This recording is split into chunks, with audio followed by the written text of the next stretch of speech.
Step with me for a moment into the tangled, bustling heart of ancient Rome. The year is 67 AD. The city's marble columns gleam beneath the Italian sun, and the very air buzzes with gossip and secrets. Picture yourself weaving through crowds in the Forum, when suddenly, there he is, Emperor Nero. All gold-hemmed robes, an entourage of guards at his flank, and beside him, an astonishing vision. A youth, radiant in silks and dazzling jewels, his hand gently resting on the emperor's arm. But the whispers rolling through the crowd aren't about Nero's opulence. They're about the chilling secret everyone knows, and no one dares say out loud. The emperor's wife, draped in all the finery of Rome, was no woman at all, but Sporus, a boy forced into a nightmarish charade that still horrifies historians today. Welcome back to the channel, where we dig up history's darkest secrets and shine a light on the people forgotten by time. If unraveling the mysteries behind humanity's wildest chapters is your thing, smash that like button, subscribe, and drop a comment letting me know your corner of the world. Who'd have thought we'd all be connected across centuries by our fascination with stories like this? This isn't just a tale of palace intrigue or imperial vanity, and what you're about to hear might just stick with you long after the video ends. It's the story of Sporus, a life stolen, remade, and ultimately shattered.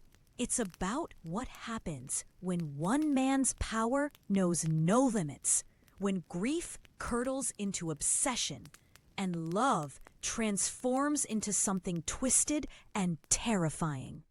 Our story starts not with Sporus, but with the man who turned his life upside down, the notorious Nero. Believe it or not, the infamous tyrant wasn't always feared. When he became emperor at 16, Rome hoped for a golden age. He lowered taxes. He entertained the masses. He even took the stage himself, charming the crowds. For a little while, people truly believed he was different. But here's the thing about absolute power. It corrupts, and in Nero's case, it warped everything around him. Was it the endless distrust seeping in from every side? The suffocating loneliness at the top? Maybe the breaking point was the loss of the only person he truly seemed to love, Poppaea Sabina. Poppaea wasn't just stunning. She was sharp, ambitious, and every bit as dramatic as Nero himself. He was married to the dutiful, demure Octavia, but Poppaea was everything Octavia wasn't. Their affair scandalized Rome, but for Nero, it became an obsession so consuming it even scared his advisors. He began guarding Poppaea like a priceless treasure.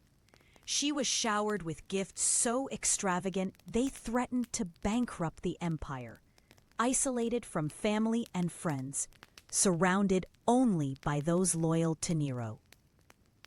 Ultimately, he divorced Octavia and married Poppaea in a wedding so lavish it made all of Rome stop and stare. Still, Poppaea kept her independence. Where others tiptoed around the emperor, she spoke up about politics, about his art, even about his performances. It was dangerous, but she was clever enough to see her influence could shield not just herself, but her entire family. But nobody could shield her forever. The tipping point came in 65 AD. Poppaea, pregnant, stood her ground during yet another heated argument. Some say it was about Nero's priorities, others about his reckless late nights. In a fury, Nero lashed out with stunning violence. The details blur through the ages, but the horrifying result is clear. Poppaea and her unborn child were gone. Those who witnessed the aftermath were left stunned. Rome's emperor, master of millions, was now a broken man, clinging to his wife's lifeless body, begging, threatening, demanding she come back. He built her a tomb fit for a goddess, mandated a cult in her honor, and famously refused to let go, convinced he could keep his lost love close. This is where Sporus enters the story, a vulnerable teenager born into slavery, later granted his freedom within the palace walls. His education meant he had privileges, but those privileges came with a catch: total dependence on Nero's whims. When the emperor caught sight of Sporus, he saw not a boy, but the uncanny image of Poppaea in the shape of another. And here, you might wish the story would end, maybe with a respectful remembrance, a quiet sadness. But Nero had lost all grip on reality, and he wasn't about to let go of his obsession. He saw Sporus as a chance to undo the past. In an act of cruelty that echoes through centuries, Nero had Rome's best surgeons mutilate the teenager, attempting to erase his masculinity and mold him into Poppaea's likeness: body, face, attire, everything. Imagine the horror, the pain, the fear, the knowledge your very self, your identity, your voice, your body was being systematically erased. And it didn't stop there. Sporus was renamed Sabina, taught to dress, move, speak like the dead empress, made to wear her jewelry, given rooms decked out in tribute to the woman he was expected to become. Then came the imperial wedding, the full spectacle, flowers, music, thousands of lamps glinting off marble. Rome's elite played along, stifling their shock, as Nero married his living Poppaea doppelganger for all the world to see. And for Sporus, every day became a theater of terror.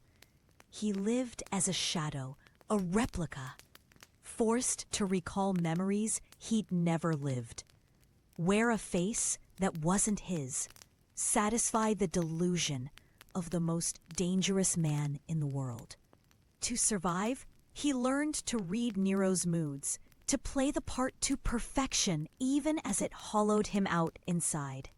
The nightmare might have ended with Nero. As the emperor's reign crumbled and rebellion closed in, Sporus stayed at his side, even as they fled like fugitives. After Nero's death, you'd hope for Sporus's freedom. Instead, he became a trophy for the empire's new strongmen, paraded, displayed, still forced into his impossible role. The final act, Emperor Vitellius, with a cruelty to rival Nero's own, decided Sporus should be humiliated in the arena as public entertainment. Faced with one last unbearable violation, Sporus took fate into his own hands, choosing death rather than further degradation. He was barely 20. That was his only escape, his lone act of defiance after years of cruelty. A boy erased by power, remembered not for who he was, but for what others made him unwillingly become. History remembers Rome's grandeur, but we must remember the people lost in its shadows, like Sporus, whose suffering and endurance deserve not just curiosity, but compassion. His story survives as a warning. Behind the marble and triumphs, every empire hides broken lives, their stories echoing still across 2,000 years. If you found yourself moved or haunted by Sporus's tale, let's keep the conversation going in the comments. There's always more to uncover in history's forgotten corners. And I'll see you in the next one, where every chapter we open brings you closer to the truth behind the throne.